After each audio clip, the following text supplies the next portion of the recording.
Welcome to another video. और ये है डॉक्टर स्टोन के सीजन 3 के पार्ट 2 के एपिसोड 10 का रिव्यू। तो चलिए जानते क्या हुआ कहानी में आगे डॉक्टर स्टोन की। तो कहानी शुरू होती है वहीं से जहाँ ये एंड हुई थी, यानी कि अब ये जाएंगे चांद पर सवाल ये है कि ये चांद तक कैसे जाएंगे, क्योंकि अल्टीमेटली आज की दुनिया में भी इसके लिए काफ़ी ज़्यादा कंप्यूटिंग पावर की ज़रूरत पड़ती है। पर स्टोन वर्ल्ड में बिना ट्रांजिस्टर के या इंटीग्रेटेड चिप के ये ऐसा कैसे कर पाएंगे, जो एक बहुत बड़ा चैलेंज हो सकता है, जो अपने आप में ही काफ़ी बड़ा सवाल है। पर सेंकू पर सब विश्वास दिखाते हैं और तैयार होते हैं सफ़र में उसका साथ देने के लिए।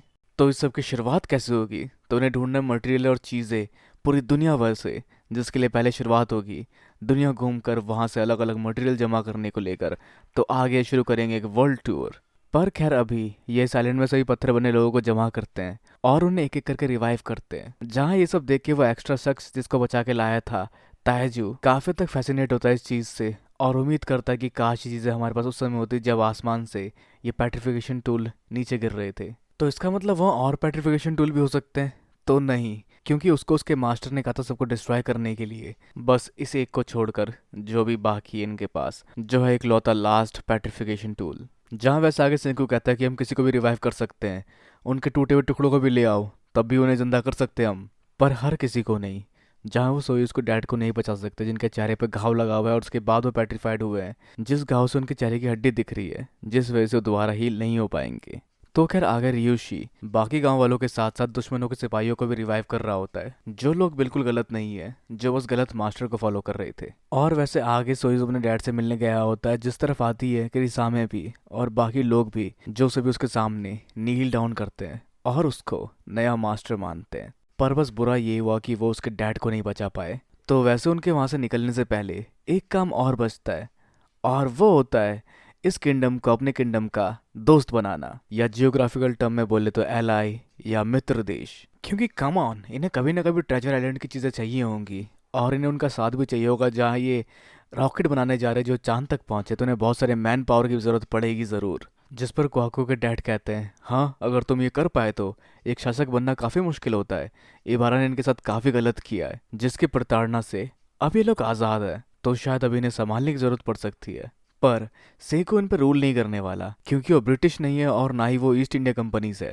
जहाँ वो ये फैसला छोड़ेंगे आइलैंड वालों के ऊपर ही कि वो एलाई बनना चाहते हैं किंगडम ऑफ साइंस के या नहीं। जिन सब बातों को सुन सोयूज को याद आता है उसके डैड की, जो इस आइलैंड को जोड़े रखना चाहते थे, जिस सबको वो भी आगे पास ऑन करना चाहता है, जिसको लेके कुछ डिजाइन्स और आइडिया होते हैं सेकू के, जो पास करता है सोयूज को, जो लेकर वो जाता है गांव वालों के पास और सब मिलकर इस चीज़ पे काम करते हैं और बनाते हैं एक बड़े से विंड मिल को, जो शायद इलेक्ट्रिसिटी प्रोड्यूस करेगा और उससे ये चला पाएंगे इनके दूसरे आविष्कार या टावर को। पर जिससे पहले की रात में सिंगो कुछ कर रहा होता है, जो कमरे में जियोलाइट बिछाकर बना रहा होता है कोई चीज़, जहाँ जियोलाइट नमी अब्जॉर्ब करती है।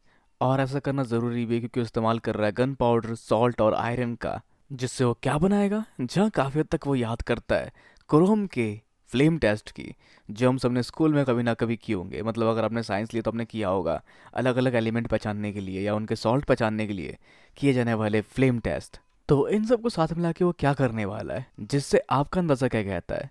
पर मोस्ट प्रोबेबली इसे बन सकते हैं रॉकेट, मतलब वो वाले रॉकेट नहीं, स्काई शॉट वाले रॉकेट जो दिवाली में इस्तेमाल किए जाते हैं। पर खैर उससे पहले हम बढ़ते अगले दिन की सुबह, जहाँ तैयारी होती है इस टावर को इनागोरेट कर इसकी टेस्टिंग के ऊपर, जहाँ बिजली की सप्लाई चालू कर दी जाती है इस टावर के ऊपर, और इससे कुछ दूरी पर ये लोग एंटीना सेट करके तैयार होते हैं कम्युनिकेट करने के लिए आपस में। जहाँ दूर बैठी क्रिसा में कम्युनिकेट करते हैं इनके साथ, जिन सभी को उसकी आवाज़ काफ़ी साफ साफ सुनाई देती है, जो लोग आपस में कम्युनिकेट कर पाते हैं। और उसके बाद रात के समय लगते हैं कुछ फूड स्टॉल्स और शुरू होता है इनका जश्न, जहाँ पे ये लोग खाते पीते हैं और कई सारी साइंस से बनी चीज़ों का लुत्फ़ उठाते हैं, जैसे कॉटन कैंडी, नूडल्स और कमाल के डिशेस फ्रांसिस के। जिसके बाद उस तरफ आता है सेंकू, जिससे सोयूज मिलता है और वो कहता है कि अब वो इस आइलैंड पर रहना चाहता है, इस आइलैंड को कुछ और समय देकर यहाँ चीज़ें पहले से बेहतर करना चाहता है, और अगर वो यही चाहता है तो वो ये कर सकता है, जिसके लिए वो शुक्रगुजार होता है सेंकू का। पर उसको सिंघू का शुक्रगुजार होने की कोई ज़रूरत नहीं है, क्योंकि सिंघू के हिसाब से इनका मेन मोटिव है ये पता लगा पाना कि सब पेट्रीफाइड कैसे हुए। तो सोइज भी ये मानता है और उसको याद है कि कैसे बनता है रिवाइवल फ्लूइड, तो वो बनाएगा रिवाइवल फ्लूइड और सबको जिंदा करेगा, भले इसमें थोड़ा समय ज़्यादा लग जाए, जिसमें उसकी मदद एमरलीज और क्रिसामे भी करना चाहती है। पर वो चाहता है कि वो दोनों जाए सेंकू के साथ क्योंकि उनकी ताकत और इंटेलिजेंस की ज़रूरत वहाँ बढ़ सकती है। और जिस सबको देखते हुए मात्सुकाजे को भी गिनरो इनवाइट कर लेता है, जो वैसे एक अच्छी चॉइस थी, लेकिन इसमें गिनरो का खुद का मत था जहाँ वो उसकी रक्षा कर सकेगा, इसलिए वो उसको चुन रहा है। जहाँ उसके साथ रियूशी भी देता है और कहता है कि वो काफ़ी हद तक हेल्पफुल होगा इनके लिए, जो पावरफुल है। पर उन सब बातों से गिनरो और ज़्यादा प्रोत्साहित हो जाता है। और उसके बाद आगे उस जगह की लाइटें बंद कर दी जाती है और अनाउंसमेंट होती है इनके लिए कुछ धमाकेदार करने की, जो इन सभी को एक अलग अनुभव दे पाएगी, जिसे कहा जाता है रेनबो ब्रिज मैक्स लेवल। तो इसके साथ ही ट्रिगर खींच दे जाता है और चिंगारी जाके पहुंचती है उन पटाखों के पास और आसमान में कुछ धमाके के साथ वो रोशनी फैल जाती है, जिसे देख ज़्यादातर लोग हैरान हो जाते हैं और वहीं रुक जाते हैं या अपने कान बंद कर लेते हैं या खुद को उस रोशनी से छुपाने की कोशिश करते हैं। पर कुछ देर बाद वो सभी उसको एंजॉय करने लगते हैं, जिसे वो काफ़ी हैरानी भरी नज़रों से देखते ही रह जाते हैं। जहाँ ये सब इतने सालों के बाद इस दुनिया में देखकर इमोशनल हो जाती है यूजरिया भी। और जिस आतिशबाजी को देखकर सोयूज को याद आती है अपने पापा की। जहाँ सिंह को भी अपने पापा के साथ देखे हुए फायरवर्क्स को याद करता है।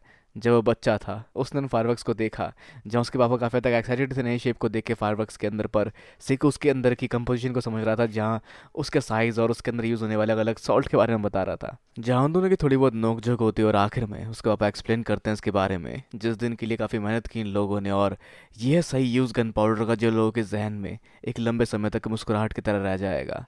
जिस सब के बाद सिंह को खड़ा दिखता है उस ट्रेजर ट्री के सामने, जहाँ वो याद करता है ब्याकुया को और उसके इतिहास को, जहाँ वो लोग लैंड हुए थे स्पेस से, जो एक लौते बचे थे इस धरती के ऊपर, जिन्होंने जो बन सकता था वो किया अपने अस्तित्व के दौरान, जब तक कि वो खुद धूल नहीं बन गए।